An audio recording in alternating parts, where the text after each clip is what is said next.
بسم اللہ الرحمن الرحیم۔ شروع اللہ کے نام سے جو بڑا مہربان نہایت رحم والا ہے۔ معزز ناظرین اکرام، السلام علیکم ورحمۃ اللہ وبرکاتہ۔ پیارے ناظرین اکرام، اگر آپ ہمارے چینل پر پہلی بار آئے ہیں تو ہم آپ سے تہہ دل سے ریکویسٹ کرتے ہیں کہ ہمارے چینل کو سبسکرائب کر دیں، ویڈیو کو لائک اور شیئر کر دیں۔ حضرت ابن عباس رضی اللہ تعالیٰ عنہ کہتے ہیں کہ حضور نبی کریم صلی اللہ علیہ وسلم اس دنیا میں تشریف لائے تو آپ صلی اللہ علیہ وسلم کی انول نال کٹی ہوئی تھی۔ انول نال کو بچہ پیدا ہونے کے بعد دیا کاٹتی ہیں۔ آپ ختنہ شدہ پیدا ہوئے۔ عبد المطلب یہ دیکھ کر بے حد حیران ہوئے اور خوش بھی۔ وہ کہا کرتے تھے میرا بیٹا نرالی شان کا ہوگا۔ الہدایہ۔ آپ صلی اللہ علیہ وسلم کی پیدائش سے پہلے مکہ کے لوگ خشک سالی اور قحط کا شکار تھے، لیکن جو ہی آپ صلی اللہ علیہ وسلم دنیا میں تشریف لانے کا وقت قریب آیا، بارشیں شروع ہو گئیں، خشک سالی دور ہو گئی، درخت ہرے بھرے ہو گئے اور پھلوں سے لد گئے، زمین پر سبزہ ہی سبزہ نظر آنے لگا۔ پیدائش کے وقت آپ صلی اللہ علیہ وسلم اپنے ہاتھوں پر جھکے ہوئے تھے، سارا آسمان کی طرف تھا۔ ایک روایت کے الفاظ یہ ہیں کہ گھٹنوں کے بل جھکے ہوئے تھے، مطلب یہ کہ سجدے کی اسی حالت میں تھے۔ طبقات۔ آپ صلی اللہ علیہ وسلم کی مٹھی بند تھی اور شہادت کی انگلی اٹھی ہوئی تھی، جیسا کہ ہم نماز میں اٹھاتے ہیں۔ حضور نبی کریم صلی اللہ علیہ وسلم فرماتے ہیں کہ جب میری والدہ نے مجھے جنم دیا تو ان سے ایک نور نکلا، اس نور سے شام کے محلات جگمگا اٹھے۔ آپ صلی اللہ علیہ وسلم کی والدہ سیدہ آمنہ فرماتی ہیں کہ حضرت محمد صلی اللہ علیہ وسلم کی پیدائش کے وقت ظاہر ہونے والے نور کی روشنی میں مجھے بصری میں چلنے والے اونٹوں کی گردنیں تک نظر آئیں۔ تو کیا شان ہے میرے حضرت محمد صلی اللہ علیہ وسلم کی۔ علامہ سہلی رحمۃ اللہ علیہ نے لکھا ہے کہ جب آپ صلی اللہ علیہ وسلم پیدا ہوئے تو آپ نے اللہ کی تعریف کی۔ ایک روایت میں یہ الفاظ آئے ہیں کہ اللہ اکبر کبیرہ، اول الحمد کثیرہ، سبحان اللہ بکرۃ و اصیلا۔ اللہ تعالیٰ سب سے بڑا ہے، اللہ تعالیٰ کی بے حد تعریف ہے اور میں صبح و شام اللہ کی پاکی بیان کرتا ہوں۔ آپ صلی اللہ علیہ وسلم کی ولادت کس دن ہوئی؟ اس بات پر سب کا اتفاق ہے کہ وہ پیر کا دن تھا۔ آپ صلی اللہ علیہ وسلم صبح فجر کے وقت طلوع ہونے کے وقت دنیا میں تشریف لائے۔ تاریخ پیدائش کے سلسلے میں بہت سے قول ہیں۔ ایک روایت کے مطابق 12 ربیع الاول کو پیدا ہوئے، ایک روایت 8 ربیع الاول کی ہے، ایک روایت 2 ربیع الاول کو پیدا ہوئے۔ اس سلسلے میں اور بھی بہت سی روایات ہیں۔ زیادہ تر مورخین کا خیال ہے کہ آپ صلی اللہ علیہ وسلم 8 ربیع الاول کو پیدا ہوئے۔ تقویم کے طریقہ کے حساب سے جب تاریخ نکالی گئی تو 9 ربیع الاول نکلی۔ مطلب یہ کہ اس بارے میں بالکل صحیح بات کسی کو معلوم نہیں۔ آپ اس پر سب کا اتفاق ہے، مہینہ ربیع الاول کا تھا اور دن پیر کا تھا۔ یہ بھی کہا جاتا ہے کہ آپ صلی اللہ علیہ وسلم پیر کے دن ہی نبوت ملی، پیر کے روز ہی آپ نے مدینہ منورہ کی طرف ہجرت فرمائی اور پیر کے روز ہی آپ کی وفات ہوئی۔ آپ صلی اللہ علیہ وسلم عام الفیل میں پیدا ہوئے، یعنی ہاتھیوں والے سال میں۔ اس سال کو ہاتھیوں والا سال اس لیے کہا جاتا ہے کہ ابرہہ نے ہاتھیوں کے ساتھ مکہ مکرمہ پر چڑھائی کی تھی۔ آپ کی پیدائش اس وقت کچھ ہی دن بعد ہوئی تھی۔ واقعہ کچھ اس طرح ہے کہ ابرہہ یمن کا عیسائی حاکم تھا۔ حج کے دنوں میں اس نے دیکھا کہ لوگ بیت اللہ حج کرنے جاتے ہیں۔ اس نے اپنے لوگوں سے یہ لوگ کہاں جاتے ہیں لوگوں سے پوچھا کہ یہ لوگ کہاں جاتے ہیں۔ اسے جواب ملا کہ بیت اللہ کا حج کرنے کے لیے مکہ جاتے ہیں۔ اس نے پوچھا کہ یہ بیت اللہ کس چیز کا بنا ہوا ہے، تو اسے جب یہ بتایا گیا کہ پتھروں کا ہے تو یہ بہت پریشان ہوا۔ اس نے پوچھا کہ اس کا لباس کیا ہے، تو بہت پریشان ہوا اور اسے بتایا گیا کہ ہمارے ہاں سے جو دھاری دار کپڑا جاتا ہے اس سے اس کی پوشاک تیار ہوتی ہے۔ ابرہہ عیسائی تھا۔ ساری بات سن کر اس نے کہا،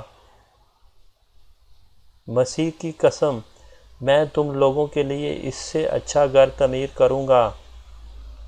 اس طرح اس نے سرخ، سفید، زرد اور سیاہ پتھروں سے ایک خوبصورت سا گھر بنوایا، سونے اور چاندی سے اس کا سجایا اور اس میں کئی دروازے رکھوائے، اس میں سونے کے پتھر جڑوائے، اس کے درمیان جواہر لگوائے، اس مکان میں ایک بڑا سا یاقوت لگوایا، پردے لگوائے، وہاں خوشبوئیں سلگانے کا انتظام کیا، اس کی دیواروں پر اس قدر مشق ملا جاتا تھا کہ وہ سیاہ رنگ کی ہو گئیں، یہاں تک کہ جواہر بھی نظر نہیں آتے تھے۔